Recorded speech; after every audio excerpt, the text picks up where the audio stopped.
कहीं सीट, कहीं दावेदारी और कहीं सीएम फेस को लेकर खींचतान चल रही है, वो बताता है कि बिहार चुनाव कई लिहाज से दिलचस्प होने वाला है। आज की ही तस्वीरों को ले लीजिए। पटना में गृह मंत्री अमित शाह नीतीश कुमार के घर उनसे मिलने पहुंचे, जहां सरकार के मंत्री, डिप्टी सीएम सम्राट चौधरी समेत कई लोग मौजूद रहे। यहां बिहार चुनावों को लेकर चर्चा हुई। हालांकि इन मुलाकातों से अलग चर्चाओं को ट्विस्ट दिया गया है गृह मंत्री अमित शाह ने, जिन्होंने एनडीए की तरफ से सीएम चेहरे को लेकर बयान दिया कि चुनाव नतीजों में जीत के बाद विधायक दल की बैठक में तय होगा कि मुख्यमंत्री कौन बनेगा।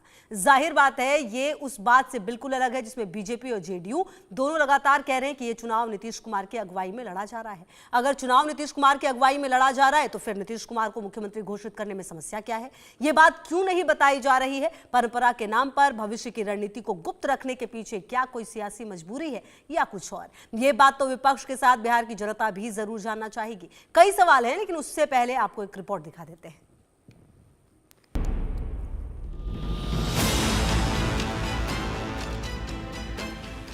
एनडीए की होगी जीत, लेकिन चीफ मिनिस्टर नहीं होंगे नीतीश।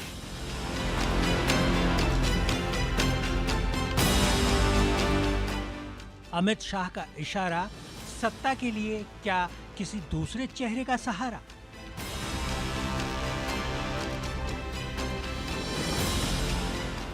नीतीश सेहत से मजबूर या फिर किसी और कारणों से होंगे कुर्सी से दूर? नीतीश कुमार के नेतृत्व में एनडीए चुनाव लड़ रहा है, लेकिन सीएम कौन होगा ये फैसला चुनावों के बाद विधायक दल की बैठक में होगा। केंद्रीय गृह मंत्री अमित शाह के इस बयान की तासीर को समझिए। बिहार की सियासत में ये सवाल साफ रहा करता था कि विधानसभा चुनाव में अगर जीत हुई, चाहे वो महागठबंधन हो या एनडीए, सीएम पद का चेहरा नीतीश कुमार हुआ करते थे। लेकिन महज एक रोज पहले गृह मंत्री अमित शाह के इस बयान में, जिसमें एनडीए की जंग का सेनापति वो नीतीश कुमार को तो बता रहे, लेकिन पाटलिपुत्र के सिंहासन पर ताजपोशी को लेकर लगने वाली मुहर से हाथ खींच ले रहे। एक निजी चैनल पर इंटरव्यू के दौरान इस सवाल का जवाब जो अमित शाह ने दिया है, उसने जेडीयू को जहां हिला दिया है, वहीं दूसरे सहयोगियों को भी बेचैन कर दिया है। जीतन राम मांझी तो इसे मुद्दा मान बैठे हैं और साफ कह रहे कि सीएम कौन होगा ये तो पहले ही तय किया जाना चाहिए।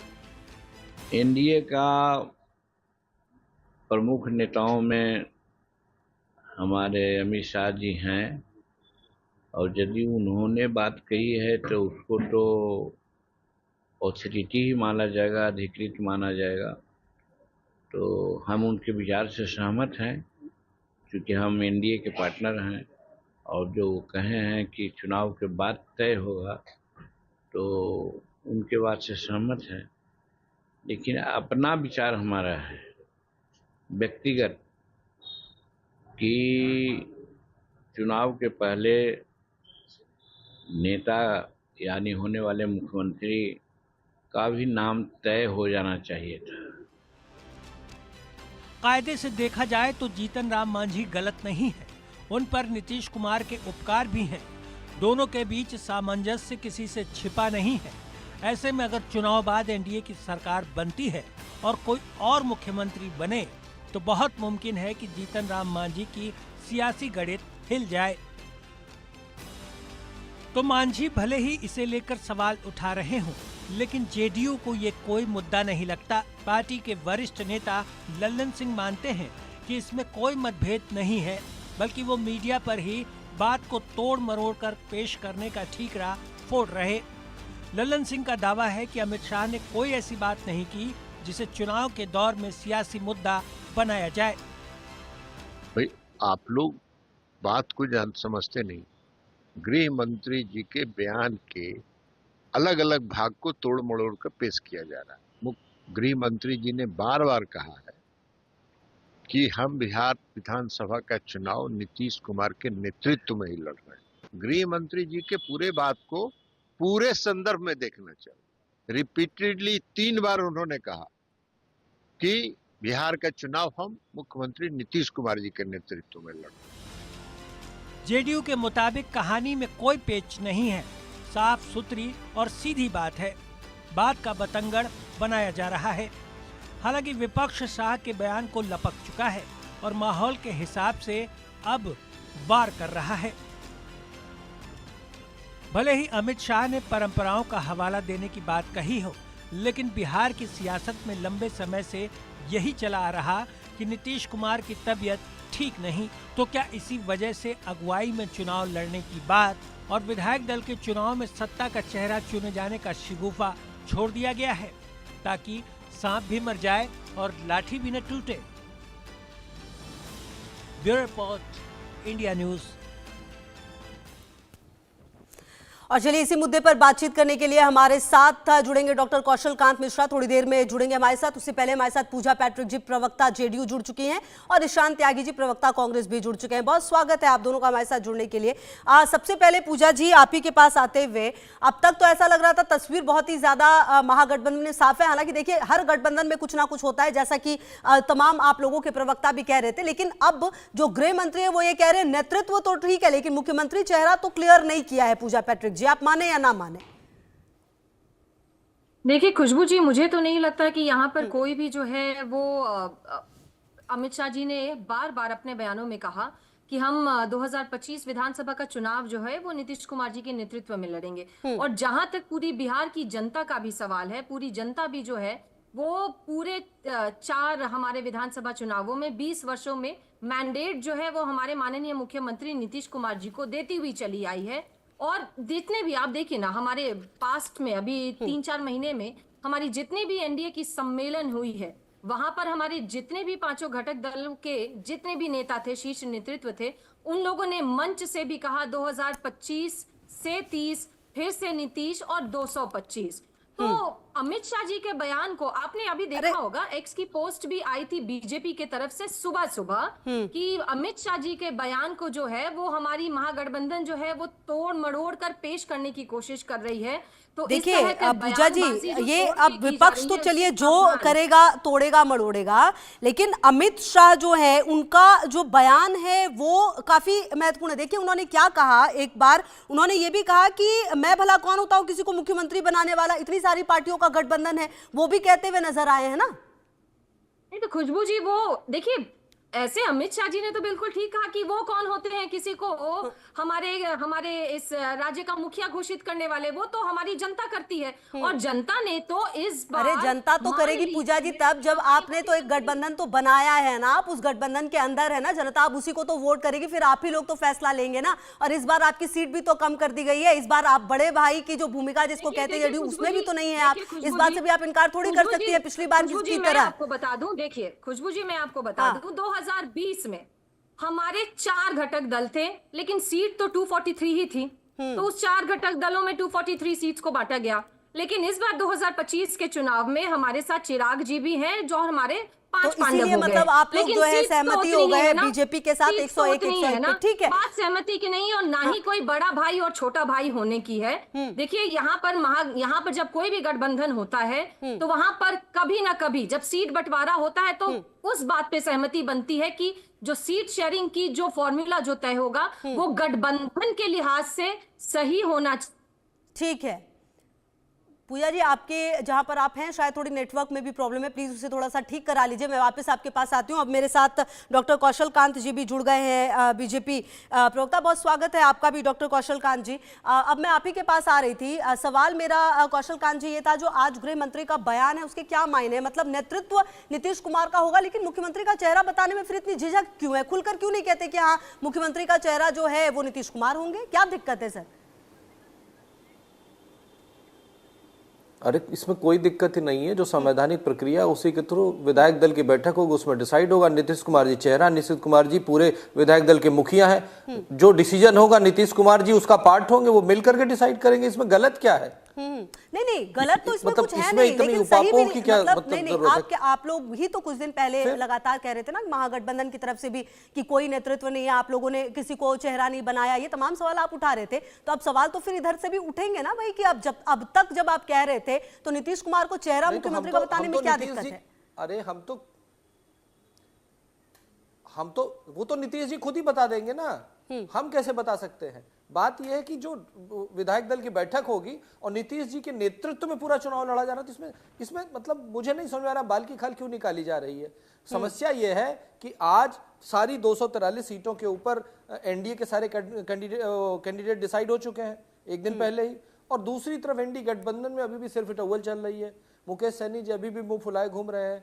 उन्होंने कहा कि वो सारी सीटों पर तो वो अपने अंदर की कमियों को छुपाने अब देखिए डॉक्टर कौशल कांत जी, लेकिन आपके यहाँ पे भी ठीक है हो जो एनडी सीटों का बंटवारा तो हो गया, लेकिन जीतन राम मांझी तो कह रहे थे वो कुछ कुछ सीट पर उतारेंगे अपने प्रत्याशियों को, भले ही उनको मतलब कि नहीं मिली है वो जगह, लेकिन वो उतारेंगे अपने उम्मीदवारों को। इसका क्या मतलब निकाला जाए? देखिए, जो एनडीए में डिसाइड हुआ जितेंद्र राम मांझी जी उसी को फॉलो करेंगे, उसके बाहर वो नहीं जाएंगे। क्योंकि वो खुद कह रहे हैं कि देखिए, कोई भी क्षेत्रीय दल होता है, उस क्षेत्रीय दल के सारे कार्यकर्ताओं की ये मर्जी होती है कि उसका क्षेत्रीय नेता जो हो, जो क्षेत्रीय दल का नेता हो, वो चीफ मिनिस्टर बने। ये तो बहुत बहुत वाजिब सी बात है ना। लेकिन जब गठबंधन बनता है तो गठबंधन मिल करके डिसाइड करता है कि कौन सीएम का चेहरा होगा और किसको कितनी सीटें मिलेंगी। जितेंद्र राम मांझी जी खुशी खुशी साथ में, सारे क्षेत्रीय दल एनडीए में एक साथ है, कोई कंट्रोवर्शियल बयान नहीं है। अच्छा, हाँ, ये है कि किसी की ज्यादा इच्छा होती है, किसी की कम इच्छा होती है, हाँ। तो वो अपना रिजेंटमेंट तो शो करेंगे ना। वो अपने अंदर की बात कह रहे हैं, इसका ये मतलब नहीं है कि वो विद्रोह वाली बात है। अच्छा, ठीक है, मतलब कुल मिलाकर सब ठीक है। आती हूँ सर आपके पास। ईशान त्यागी जी, जो गठबंधन है एनडीए का, उसमें सब ठीक है, 243 सीटों पर तमाम बातें इनकी हो गई हैं, लेकिन अगर महागठबंधन की बात की जाए तो अभी तक तो यही पता नहीं चल पाया है कि कौन कितनी सीटों पर लड़ा। आप लोग बस धड़ाधड़ प्रत्याशी उतारते जा रहे हैं सर, संख्या नहीं आएगी क्या सामने? क्यों प्रत्याशी उतारना ही तो संख्या का विवरण देना है। अच्छा, आप ये बताइए, कल हमने अपनी कांग्रेस पार्टी ने हमने 48 कैंडिडेटों की लिस्ट जारी करी अपने फर्स्ट फेज के लिए भी और सेकेंड फेज के लिए भी। ये हमारी पहली लिस्ट थी। तो सर कितनी सीटों पर लड़ रहे हैं आप लोग? 243 में कितनी सीटों पर लड़ रहे हैं? थोड़ा एनालिसिस हमने मीडिया पे भी छोड़ दिया है इस बार। ये जो चुनाव है ये डिफरेंट तरीके से, अलग तरीके की प्रक्रिया से लड़ा जा रहा है। आप ये देखिए, कल हमने लिस्ट निकाली पहली अपनी कांग्रेस पार्टी ने, उससे पिछले ही दिन जो हमारी मीटिंग के दौर थे दिल्ली में, वो सब रैप अप होकर उसके बाद हमने पटना से ही सिंबल देने का काम किया। कौन सी मीटिंग है जिसमें तेजस्वी यादव गए तो थे मिलने, लेकिन राहुल गांधी और उनकी मुलाकात हुई कहां? ये आपको किसने बोला? ये किसने बताया आपको? ये मुझे बताइए कि तेजस्वी यादव जी आए थे और राहुल गांधी जी से मीटिंग नहीं हो पाई उनकी। सर यही जानकारी तो यही है, मीटिंग कोई हुई नहीं है, राहुल गांधी बिजी थे। किसने दी आपको? राहुल गांधी जी ने नहीं आया, तेजस्वी यादव जी। अरे तो सर ठीक है, आप कंफर्म कर दीजिए कि मीटिंग हो गई और सीटों पर फैसला हो गया, क्लियर हो गया, आप कर दीजिए कंफर्म। एक छोटी सी बात देखिए, आप राहुल गांधी जी ने और तेजस्वी यादव जी ने कि मुलाकात हो गई, ऑल इज वेल है। मैं वही तो कह रहा हूँ। अच्छा, ऑल इज वेल तो है ही। हाँ, इंडिया गठबंधन में ऑल इज वेल ही है। ऑल इज वेल अगर कहीं नहीं है और सब मीडिया के सामने आया है, तो वो आया है एनडीए में, नेशनल डिस्ट्रक्टिव अलायंस, जो इस समय छिन्न छिन्न है। इस समय उसके जो एक पांडव, क्योंकि हमारी बहन यहाँ पे मौजूद है, उन्होंने कहा कि 5 पांडव हैं, उनमें से ही एक पांडव कह रहे हैं all is not well, Upendra Kushwaha ji. और उन्हीं 5 पांडवों में से एक पांडव जो है वो बाकी सबको कौरव बताने का काम कर रहे थे। कुछ दिन पहले हमने देखा किस तरह से जीतन राम मांझी जी ने पूरे एनडीए को कौरव बताने का काम किया। भाई जो पंक्ति उन्होंने पढ़ी, दो न्याय अगर तो वादा दो, और इसमें भी यदि बाधा हो तो दे दो केवल 15 ग्राम, तो वो कृष्ण जी ने मतलब जो दिनकर जी ने लिखा है वो कृष्ण जी के उससे लिखा है और कौरवों से मांगने गए थे वो। तो कौरव अगर कोई अपने ही मुकेश सैनी के क्या हाल चाल है ईशान जी? चलिए बाकियों की तो बात आपने कर ली, मैं उसका जवाब ले लूंगी पूजा जी से। मुकेश सैनी के क्या हाल चाल है? वो कह रहे थे कि सब कुछ ठीक नहीं है, महागठबंधन थोड़ा बीमार है, अभी ठीक करने की जरूरत है, ये उनकी बात है, ये उन्होंने कहा है। मुकेश सैनी जी को ये क्लियर है, हमें हमारे जितने भी घटक दल है, चाहे आरजेडी हो, कांग्रेस पार्टी हो, वीआईपी पार्टी हो, लेफ्ट के जितने भी हमारे जो साथी हैं, अच्छा हाँ, लेफ्ट ने तो सबसे पहले ही अपनी सीटें पे एकदम मतलब प्रत्याशी उतार दिया, बिल्कुल क्लियर कर दिया उन्होंने भी। कोई मतलब कि इस बार ऐसा है। अच्छा ईशान जी, जब चीजें समन्वय बैठ गया, अगर हमारे नेताओं के बीच में समन्वय नहीं बैठा होता तो कोई भी कैंडिडेट अपना दे देगा क्या? मुझे बताइए, ये गठबंधन में कैसे होता है? ये सिर्फ एनडीए में होता है। एनडीए में ऐसा होता है कि जहां पे जेडीयू अपना, जहां पे चिराग पासवान जी अपना कैंडिडेट दे रहे हैं, वहां पे जेडीयू भी अपना कैंडिडेट उतार देती है, उसके बाद उसको वापस लेना पड़ता है।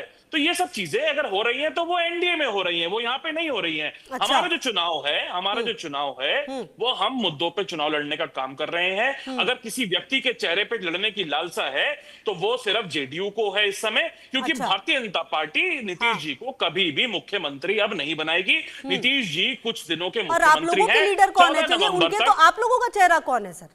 मैंने अभी आपको बताया। देखिए, आपके चैनल के माध्यम से मैं दो चीजें बड़ी स्पष्ट कर देना चाहता हूं।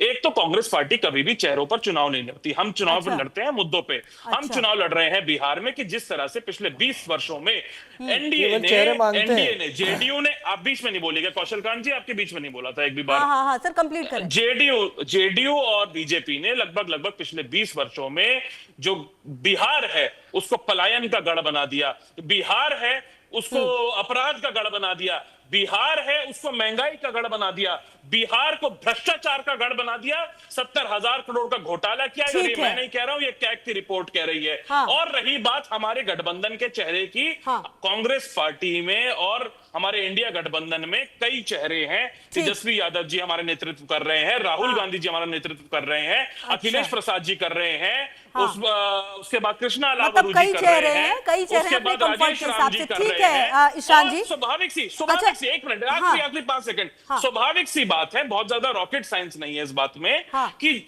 सबसे बड़ी अगर पार्टी कोई हमारे गठबंधन में लड़ रही है तो वो तेजस्वी जी की आरजेडी है। आरजेडी, और हम जब जीतेंगे 14 नवंबर को तो स्वाभाविक सी बात है आरजेडी की जो सीट होंगी वो सबसे ज्यादा होंगी। तो जो विधायक दल का नेता हमारे यहाँ यही बात तो बीजेपी भी कह रही है, तो इसमें दिक्कत क्या है? वो भी तो वही कह रहे हैं कि भाई विधायक दल की मीटिंग होगी, जो भी होगा प्रोसेस वो अपनाया जाएगा।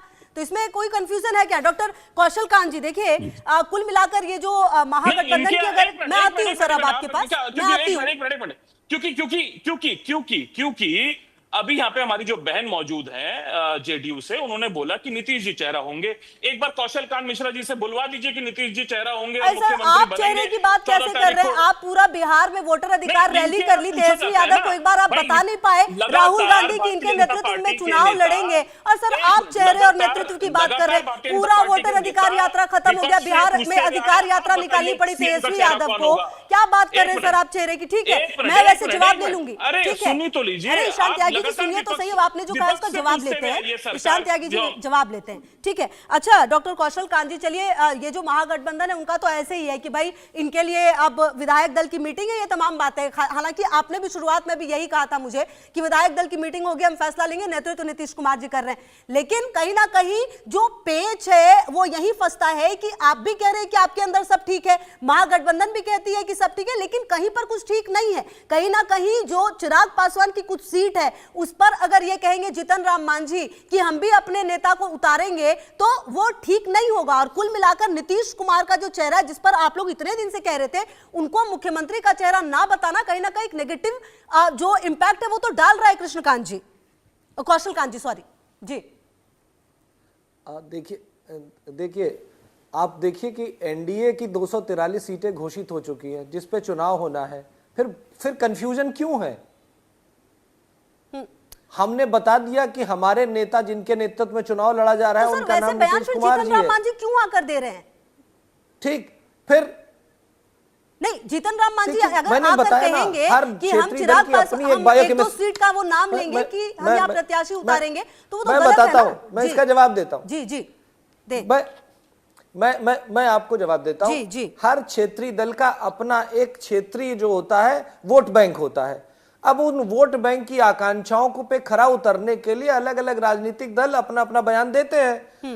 अगर वो प्रैक्टिकली पॉसिबल होता तो एनडीए के 243 उम्मीदवार तो नहीं घोषित होते।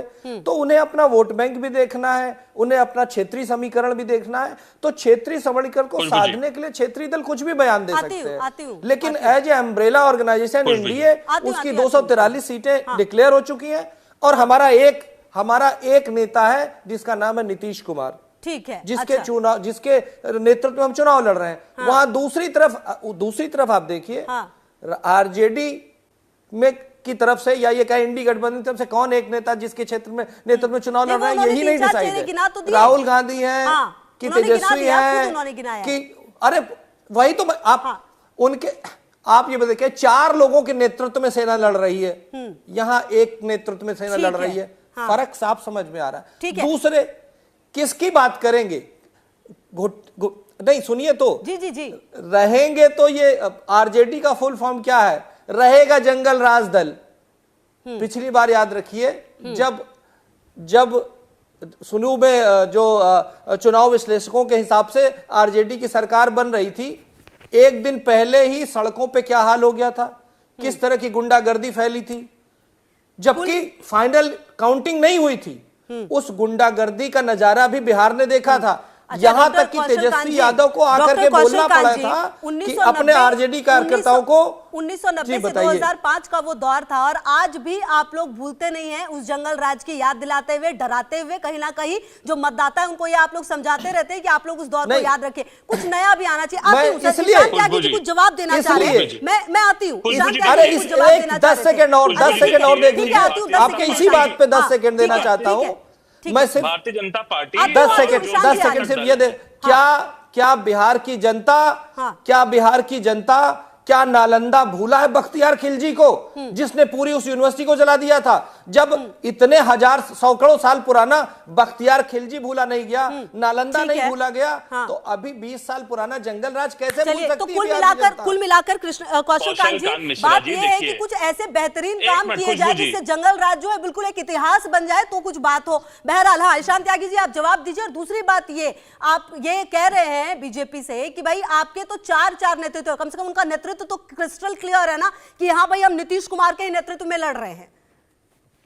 चलिए अच्छी बात है खुशबू जी। देखिए हमारे यहाँ तो सभी भाई समान हैं। जितने भी भाई हैं हमारे, उन्हीं के नेतृत्व में हम चुनाव लड़ रहे हैं। जिसके नेतृत्व में हो, जिसको सब सुने। खुशबू जी देखिए, बीच में आप इंटरप्ट करेंगे तो मैं फिर जवाब सही से नहीं दे पाऊंगा। इस तरह से आप पूछ लीजिएगा, मैं पूरी बात कर रहा हूँ, उसके बाद आप सवाल पूछ लीजिएगा, मैं दोबारा जवाब दे दूंगा उसका। ठीक है, तो अभी देखिए कि हमारे यहाँ तो सब भाई समान हैं। अब इनके यहाँ क्या है, ये चलिए कम से कम कौशल कांत मिश्रा जी ने मान लिया कि नरेंद्र मोदी जी छोटे भाई हैं और नीतीश कुमार जी बड़े भाई हैं, क्योंकि नरेंद्र मोदी जी की इस समय गरज ज्यादा है कि उनको अपनी केंद्र में सरकार बचानी है, तो नीतीश कुमार जी को बड़ा भाई बना के तो चलना पड़ेगा। चलिए कोई बात नहीं इस बात को।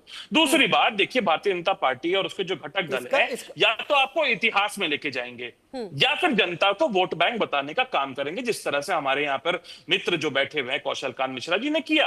उन्होंने कहा कि एक व्यक्ति या उनका छोटा घटक दल जो है वो एक वोट बैंक को रिझाने के लिए इस तरह की बयानबाजी कर रहा है। उसको हम, क्योंकि वो दिख रहा है भारतीय जनता पार्टी में जिस तरह की, इस तरीके से 2 दलित नेताओं का जो हाल किया गया। चिराग पासवान जी मांग रहे थे 40 सीट, दी गई 29 सीट। जीतन राम मांझी बेचारे मांगते मांगते रह गए कि हमें 15 ग्राम दे दीजिए, 15 सीट दे दीजिए, उन्हें दी 6 सीट। तो दलितों का जो उत्पीड़न अगर कहीं कर रही है तो वो एनडीए कर रही है, वो भारतीय जनता पार्टी कर रही है, वो सबको साफ दिख रहा है। और रही बात, क्योंकि अभी यूनिवर्सिटी की बात करी मेरे साथी ने यहाँ पर बीजेपी के, उनको शर्म आनी चाहिए कि प्रधानमंत्री मोदी जी ने वादा किया था कि जो पटना की यूनिवर्सिटी है उसको केंद्रीय यूनिवर्सिटी, जो केंद्रीय जो सेंट्रल यूनिवर्सिटी है उसका दर्जा देंगे, लेकिन उनको नहीं दिया। इनको शर्म आनी चाहिए इस बात पे कि प्रधानमंत्री जी ने 2014 में वादा किया था कि बिहार को हम स्पेशल स्टेटस देंगे, लेकिन नहीं दिया पिछले 11 वर्षों में। इनको शर्म आनी चाहिए इस बात पे कि बिहार से वादा किया गया था कि उसकी चीनी मिल को रिवाइव किया जाएगा। मोतिहारी में प्रधानमंत्री जी ने स्वयं जाके बोला था कि मैं अगली बार आऊंगा तो यहाँ की चीनी की बनी हुई चाय पीऊंगा, लेकिन वहां की चीनी मिल आज तक नहीं बनी। इनको शर्म आनी चाहिए इस बात पे कि युवा तो पलायन कर रहा है, लेकिन अडानी को 1050 एकड़ जमीन, ₹1 प्रति एकड़ पे 33 वर्षों के लिए बिहार की जमीन अडानी के नाम सुपुर्द कर दी भारतीय जनता पार्टी में, क्योंकि इनको पता है कि हम दोबारा नहीं आने वाले, अपने मित्र के लिए कुछ तो काम करके जाएं। इनको पता होना चाहिए कि बिहार का जो ग्रेजुएट है वो, उसमें से 33% ग्रेजुएट आज की डेट में बेरोजगार हैं, जिनको भारतीय जनता पार्टी ₹1000 प्रति व्यक्ति बेरोजगारी भत्ता देने की बात करती है। लेकिन हमारा गठबंधन वादा करता है कि हर परिवार में से एक व्यक्ति को हम नौकरी देंगे। हम बात कर रहे हैं ईशान जी, नौकरी तो दे देंगे, लेकिन कुल मिलाकर उसके लिए एक वो भी तो तय हो ना। अब जहां पर पता चल रहा है आपका किसी ऐसे परिवार पे जहां पर किसी को कोई शिक्षा नहीं मिली है, तो कुल मिलाकर उसके लिए भी तो माइनस सेट करने होंगे ना। सिर्फ ये कह देना कि नौकरी दे देंगे सर, ये तो सिर्फ वादा वाली बात होगी, उसको जमीन पर कितना लाया जाएगा ये देखना होगा। ठीक है ईशान जी प्लीज, अब मैं आती हूं आपके पास। पूजा जी देखिए, जो वादे हैं वो तो किए जा रहे हैं, और कुल मिलाकर ईशान जी का ये कहना है कि भाई यहाँ पर हमारे यहाँ पर सब कुछ ठीक है, आती हूँ डॉक्टर कौशल कांत जी। एक मैं रिएक्शन पूजा जी का भी लेना चाहती हूँ। पूजा जी देखिए, कुल मिलाकर 20 साल तो हो गए, जंगल राज की याद तो दिलाते हैं, लेकिन कुल मिलाकर कितना बदला बिहार? क्योंकि सवाल तो कई सारे ईशान त्यागी जी ने अभी आपसे पूछे हैं, भाई वादे बहुत सारे किए गए थे, पूरे नहीं हुए हैं। देखिए खुशबू जी, मुझे समझ में नहीं आता कि हमारे विपक्ष के साथी बैठे हैं कांग्रेस के प्रवक्ता, वो कौन सा चश्मा लगाकर हमारे बिहार के विकास को देखते हैं। मुझे लगता है, मैं सजेस्ट करूंगी कि एक बहुत अच्छे आई स्पेशलिस्ट के पास जाने की जरूरत है। और तब जाकर इनकी टिप्पणी करने से कुछ देखिए नहीं होगा। मैं युवाओं की का जरूरत चश्मा नहीं है लगा पूजा जी, आप फैक्ट्स रखिए ना। जिस एक नजर सेकंड से- ईशान जी, जिस मैं बोल रही हूँ नजर ना से सर, युवा प्लीज देख एक रहे मिनट हैं रुकिए। बिहार को, पूजा जी जिस फैक्ट्स नजर पे से बात कीजिए ना, महिलाएं फैक्ट्स पे देख बात रही हैं कीजिए। बिहार को, वही अरे चश्मा ईशान जी लगा रहे हैं। एक सेकंड सर, एक सेकंड, अरे ईशान भाई आपने इतना बोला है। अरे पूजा जी, लेकिन मेरा ये कहना, आप मैंने फैक्ट्स आपके पे कोई भी फैक्ट्स व्यक्तिगत पे टिप्पणी काटिए नहीं ना। करी कि कौन सा चश्मा लगा रखा है। पूजा जी, आप फैक्ट्स पे काटिए। उस तरीके से मैं बोल देता हूँ कि नीतीश अरे कुमार ईशान जी, को मैं इस समय- बोल रही हूँ नीतीश सर, आप ही कुमार को इस कह समय रही हूँ। विपक्ष कहा है। एक जाना सेकंड चाहिए ईशान क्या? जी, देखिए, नीतीश कुमार को इस देखिए, समय किस- साइकोलॉजिस्ट के पास जाना चाहिए क्या? मैं अरे भी ये बोल देता क्या हूँ अगर बातें आप कर इस रहे तरह हैं की आप बात लोग? देखिए ना, बोलेंगी अरे तो। मुझे आप अगर आप इस तरह की भाषा बताइए। बोलेंगे तो मैं भी बोलूंगा ईशान जी, फिर। प्लीज। अच्छा नहीं ईशान लगता भाई, मत मुझे बोलिए। सर्टिफिकेट मत एक दीजिए, सेकंड। मुझे सर्टिफिकेट मत दीजिए। मैं ठीक है तो नहीं पूजा कह जी, रहा हूँ, आप नीतीश पॉइंट पे कुमार जी आइए को प्लीज, सर्टिफिकेट की जरूरत तथ्यों है। पे बात करिए नीतीश प्लीज। कुमार को नहीं, हेल्थ नहीं, मुझे- सर्टिफिकेट की अरे जरूरत है सर, इस समय हेल्थ कि क्या उनकी डिपार्टमेंट की सेहत सर्टिफिकेट ठीक मत है, दीजिए। क्या अरे, वो दुरुस्त है हमारे बिहार को पास चलाने के भी लिए। लालू प्रसाद यादव जी का पूरा हेल्थ सर्टिफिकेट क्या और ये अभी भी आप जो लोग है प्लीज वो फैक्ट आरजेडी पे के बात करिए, राष्ट्रीय क्या अध्यक्ष किसी कोर्ट की के हेल्थ पास भी है। एक सेकंड कोर्ट के ईशान पास जी भी है। प्लीज सर, एक second Puja ji, please fact पे बात कीजिए प्लीज, आइए। मैं तो जी ठीक है, बताएं, चलिए। अब तो बताएं। हमारे कांग्रेस के भाई ने यहाँ पर बहुत अच्छे से कहा कि इस 20 वर्षों में हमारे विकास के कुछ भी कार्य नहीं हुए हैं।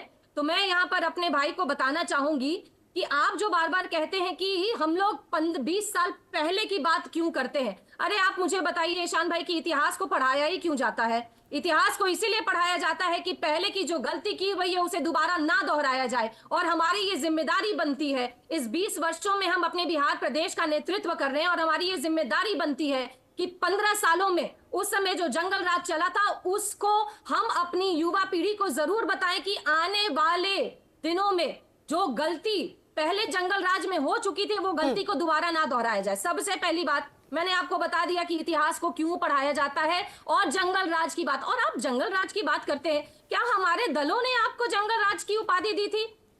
1990 से लेकर 2005 के बीच की सरकार को क्या हमारे दलों ने आपको उपाधि दी थी, या हाईकोर्ट की तरफ से आपको बोला गया था कि जंगल राज है? जहां पर आप विकास की बात करते हैं और आप पलायन का मुद्दा बोल रहे थे, कहां पे, किसके दौर में पलायन शुरू हुआ? किसके दौर में पलायन शुरू हुआ था? हमारे माननीय मुख्यमंत्री जी ने तो विकास के इतने कार्य किए हैं कि यहाँ पर पलायन को रोकने के लिए जिस तरह से रोजगार हमारी महिलाओं को दिया गया, हमारे युवकों को दिया गया, उसी का नतीजा है। यहाँ पर हमारे पास कुछ आंकड़े हैं। जाति हमारी जो सर्वे हुई थी, जातिगत सर्वे हुई थी, उस आंकड़ों के मुताबिक मैं भी आपके साथ आंकड़ों पर ही बात करूंगी। जातिगत जनगणना की रिपोर्ट थी कि हमारे बिहार की जनसंख्या जो है वो 13 करोड़ है, ठीक है। उसमें से 12 करोड़ 32 लाख स्थायी तौर पर हमारे बिहारी जो है वो यहाँ पर निवास करते हैं। कौन से आंकड़ों की? हमारे यहाँ पर विपक्ष के भाई लोग आते हैं और बोलते हैं कि 3 करोड़ और 4 करोड़ लोग जो है वो यहाँ से पलायन कर चुके हैं।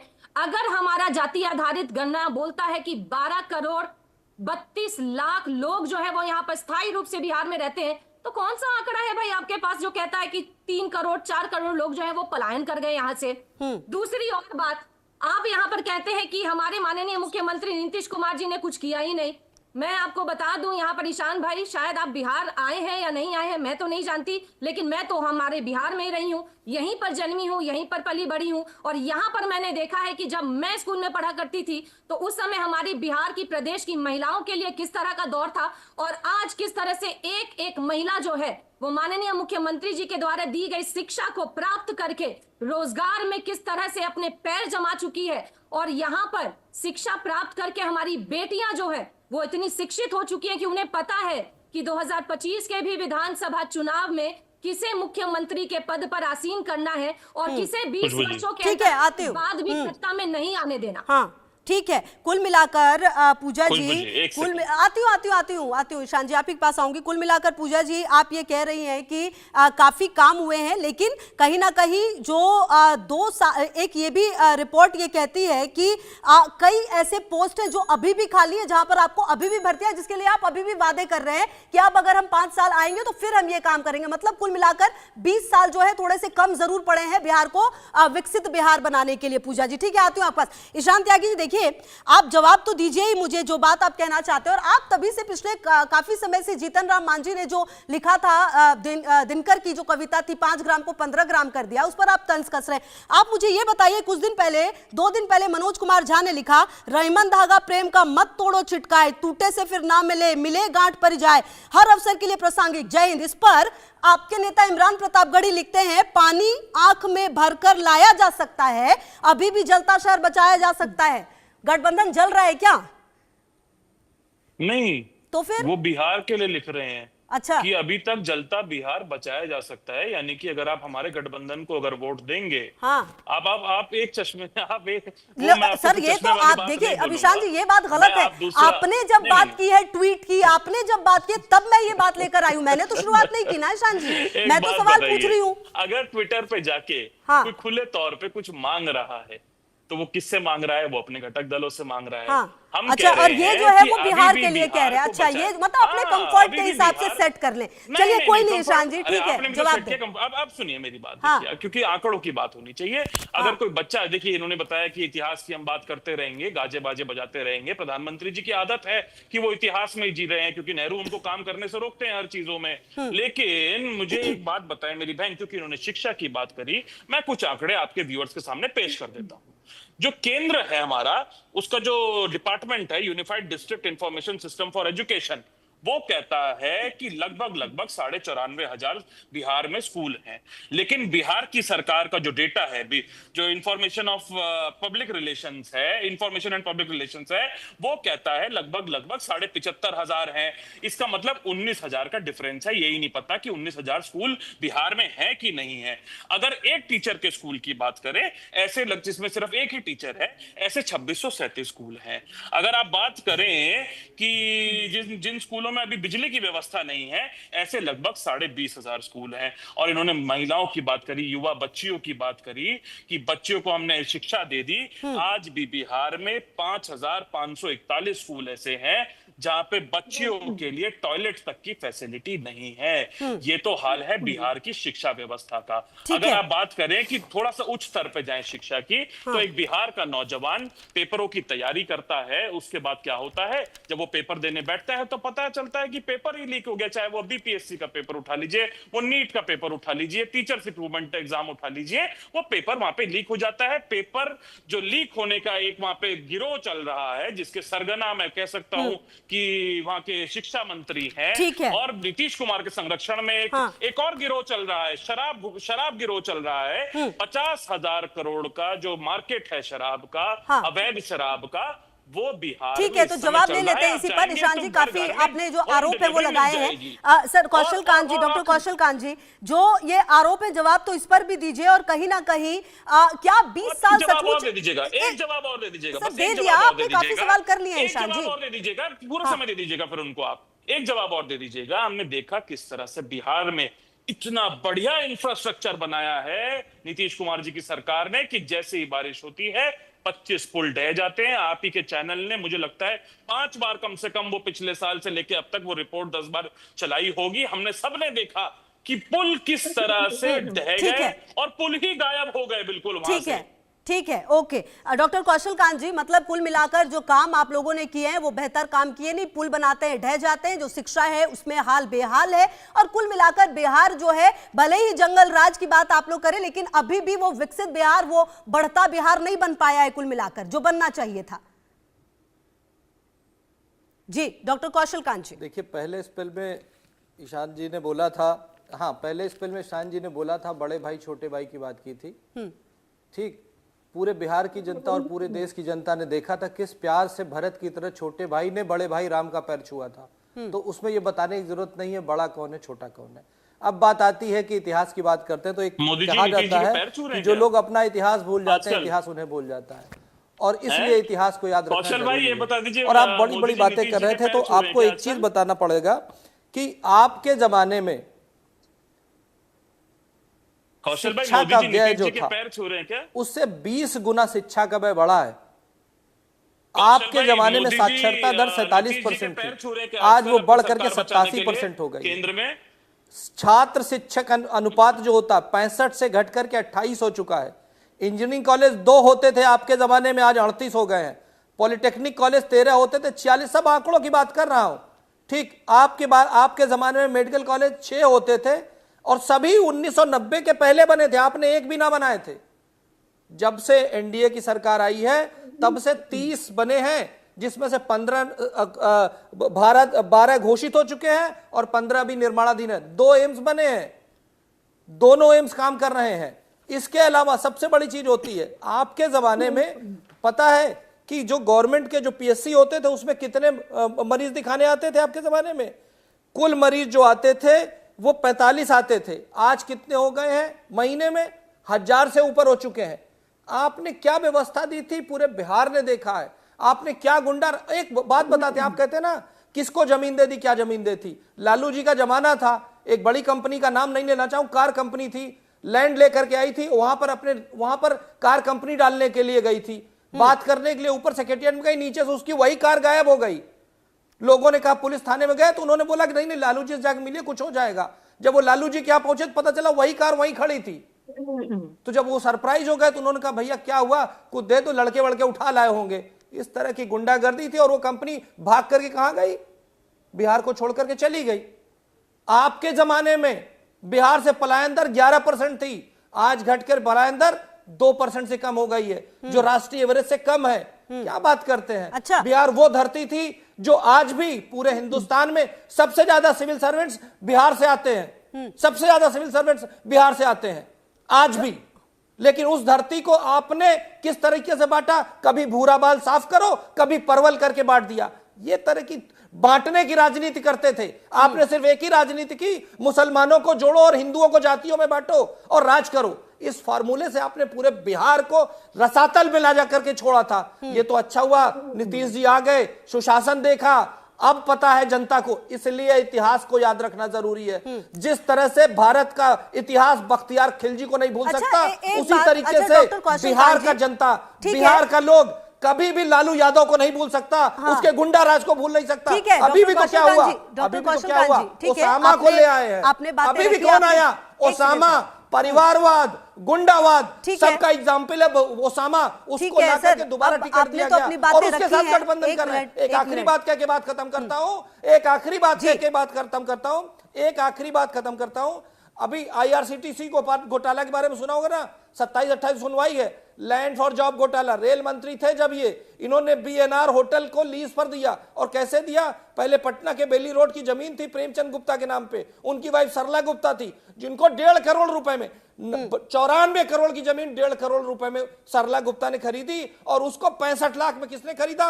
लारा कंस्ट्रक्शन, लारा मतलब लालू और राबड़ी कंस्ट्रक्शन ने खरीदा। कितने में खरीदा? 65 लाख में खरीदा। सोचिए, 94 करोड़ की जमीन 65 लाख में। कौन सा फॉर्मूला है? वही फॉर्मूला है। ठीक है डॉक्टर कौशल कांत जी, आपने काफी बातें रखी, आपने सब बताया। बिहार की जनता कभी छोड़ेगी नहीं। सर एक सेकंड सुनिए, आपने काफी बातें बताई, आपने बताया पलायन जो है वो किस तरह से कम हुआ है और सारी बातें आपने बताई। आपने बताया लालू यादव ने क्या किया हुआ है, क्या नहीं किया हुआ है। एक सेकंड आ रही हूँ शांति त्यागी जी, लेकिन मेरा सवाल एक ये है कि जब 2001 सेकंड आ रही हूँ देख रही हूँ शांति त्यागी जी, जी आती हूँ सर।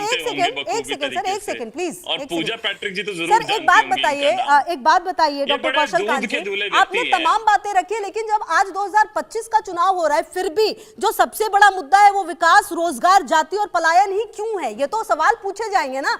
अगर आप 20 साल सत्ता में हैं, उसके बाद भी अगर यही सवाल है, इसके बाद भी आज के युवा अगर यही सवाल कर रहे हैं बिहार में, तो फिर कहीं कुछ तो कमी रह गई है ना सर। हाँ, आप ही से सवाल है सर मेरा डॉक्टर कौशल कांत जी। बिल्कुल कमी इसलिए रह गई है। बस आखिरी सवाल, इसका जवाब देता हूं। आप ये सोचिए, एक ऐसा मरीज जो वेंटिलेटर पे था, एक ऐसा मरीज जिसके गले से हवा दी जा रही थी, एक ऐसा मरीज जो मरने वाला था, वो आज चलना शुरू किया है। आप चाहते हैं उसने मैराथन क्यों नहीं जीत लिया? जीतेगा, यही बिहार जीतेगा। देखिएगा यही बिहार जिस तरीके से उत्तर प्रदेश नंबर 2 की इकोनॉमी बना है, बिहार भी ऊपर आएगा। ठीक है, ओके, ये तो अच्छी बात है ना। ठीक है। जो भी स्टेट एनडीए सरकार के अंदर है वो आपस में एक पॉजिटिव हेल्थ की तरफ बढ़ रहे हैं, पॉजिटिव ग्रोथ है, पॉजिटिव कंपटीशन है। इनकी जैसे गुंडा राज वाला आती हूं मैं पूजा जी, एक सवाल मेरा आपसे भी है, लेकिन निशांत त्यागी जी पहले आप कुछ आप फोटो दिखा रहे हैं, और दूसरी बात ये बताइए कि अच्छा पहले आप ये फोटो जो दिखा रहे हैं वो क्यों दिखा रहे हैं, पहले बताएं। नहीं, इन्होंने बोला ना कि परिवारवाद है, गुंडागर्दी है। ये दूध के धुले एक व्यक्ति हैं खुशबू जी, इनका नाम है अनंत सिंह, इनको छोटे सरकार कहा जाता है। किसने टिकट दिया है इनको बिहार में इस समय? आप बताइए कौन सी पार्टी से आते हैं, ये आपको पता होगा, जरूर पता होगा, और उस पार्टी का नाम लीजिए आप। वो भ्रष्टाचारी पार्टी। तो कुल मिलाकर, अच्छा ईशान त्यागी जी, कुल मिलाकर आप ये बता रहे हैं कि जो बाहुबलियों को टिकट है इस तरह से इनको दिया जा रहा है। अभी तो मैंने इनके घटक दल की बात करी है। यूपी के चुनाव में, मैं उत्तर प्रदेश से आता हूँ, कौशल कांत जी भी मुझे लगता है वहीं से आते हैं, उत्तर प्रदेश से। ब्रिजभूषण शरण सिंह है, हमें पता है कि किस चीज के आरोप चल रहे हैं उन पर, बाहुबली व्यक्ति हैं, रेप के आरोप चल रहे हैं। उनके बेटे को किसने टिकट दिया था उत्तर प्रदेश में, मुझे बताइए एक बार। कौशल कांत जी जरा, सुनाई नहीं दे रहा होगा, कौशल कांत जी एक बार सुन लीजिए। ब्रिजभूषण शरण सिंह के बेटे का एक बार नाम लीजिए कि उसको आपने क्यों टिकट दिया और कहां से टिकट दिया, ये बताइएगा जरूर। मतलब आप लोग ऐसे लोगों को टिकट नहीं देते हैं, ये बता रहे हैं ईशान त्यागी जी आप, ये सवाल जो कर रहे हैं आप, तो आप लोग बिल्कुल क्लियर है। जो सवाल अगर वो हमसे कर रहे हैं तो वो सवाल पे जो अगर 3 उंगलियां उठती हैं तो वो उन पे भी उठेंगे। तो कुल मिलाकर आप ये मान रहे हैं ना कि सब ठीक है, अगर हमने किया है तो सामने वाले ने भी किया है, हम बिल्कुल क्लीन नहीं है। हाँ, तो इसका मतलब तो कौशल कांत जी अगर कह रहे हैं कि जिस तरह से पहले जमीन दे दी जाती थी बिहार में, इसका मतलब तो वो जस्टिफाई कर रहे हैं कि अडानी को जो 1050 एकड़ जमीन 1 रुपए प्रति एकड़ में दे दी, वो बिल्कुल जस्टिफाइड है, वो बिल्कुल ठीक है। बिहार की ये स्थिति है खुशबू जी कि 4 लाख करोड़ का ऋण है बिहार पे, जो तो ईशान त्यागी जी वो कह रहे हैं, डॉक्टर कौशल कांत जी ने कहा, मैंने यही सवाल किया था ईशान त्यागी, आपने सुना होगा। अब मेरी बात सुनिए ईशान त्यागी जी, राजस्थान